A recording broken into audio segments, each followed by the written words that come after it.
किसान बंधुओं, आज हम बात करेंगे धान की फसल के बारे में।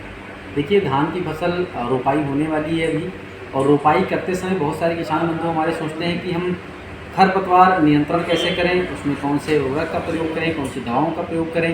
तो आज इसी पे चर्चा करेंगे। तो सबसे पहले किसान बंधु, जब हमारे धान की रोपाई करें तो रोपाई करते समय ये शोकुसाई नाम की दवा आती है, जिसमें प्रेटलाक्लोर होता है 50% इसी फॉर्म में। इसको क्या करना है, धान की रोपाई करने के बाद में आप लोग खेत से निकलेंगे।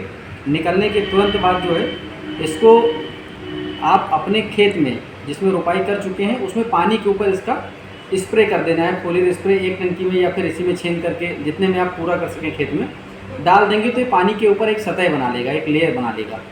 और डालने के बाद में आप प्रयास ये कीजिए कि 36 से 72 घंटे तक आपके खेत में पानी रुके। यदि पानी रुकता है तो इसके रिजल्ट बहुत ही अच्छे मिलते हैं। पानी नहीं भी रुकता है, थोड़ा कम रुकता है, तो रिजल्ट थोड़ा कम मिलता है, लेकिन रिजल्ट आपको मिलता है।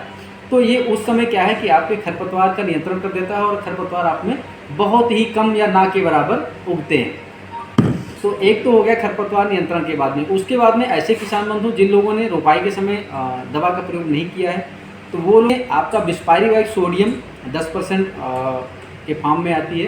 बिस्पायरिक सोडियम का प्रयोग आप लोग कर सकते हैं ऊपर से। जब आपकी फसल लगभग 25 से 30 दिन की हो जाए, तब आपको क्या करना है, अपने खेत में इसका छिड़काव कर देना है। तो क्या है कि आपके जो खरपतवार होते हैं उसका नियंत्रण हो जाएगा।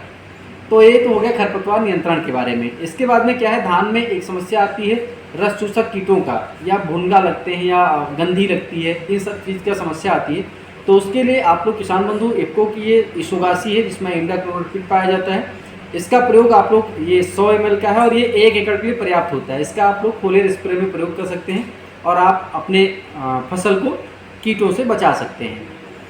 इसके साथ में अभी क्या है, सबसे लास्ट में किसान बंधु जब बाली बनने लगती है तो उसमें हल्दी वाला एक रोग आ जाता है। बहुत सारे किसान बंधु हमारे कहते हैं हल्दी वाला रोग है, या कुछ लोग कहते हैं बुलरी वाला रोग है, या अन्य कई प्रकार के लोग बताते हैं, जैसे जिस क्षेत्र में जो बातें चलती हैं उस हिसाब से होता है। तो उसके लिए हम बताना चाहेंगे कि आपको टीकाकरण करना होता है। ये पीका दवा है, इसमें प्रोपिकोनाजोल होता है। इसका क्या करना है, जब आप में बाली निकलने की अवस्था हो, जब आप में दाने निकल रहे हों, तो उस समय की स्थिति में आपको इसका फोलियर स्प्रे करा देना है। जब फोलियर स्प्रे आप करा देते हैं तो आपके पौधे में टीकाकरण हो जाता है।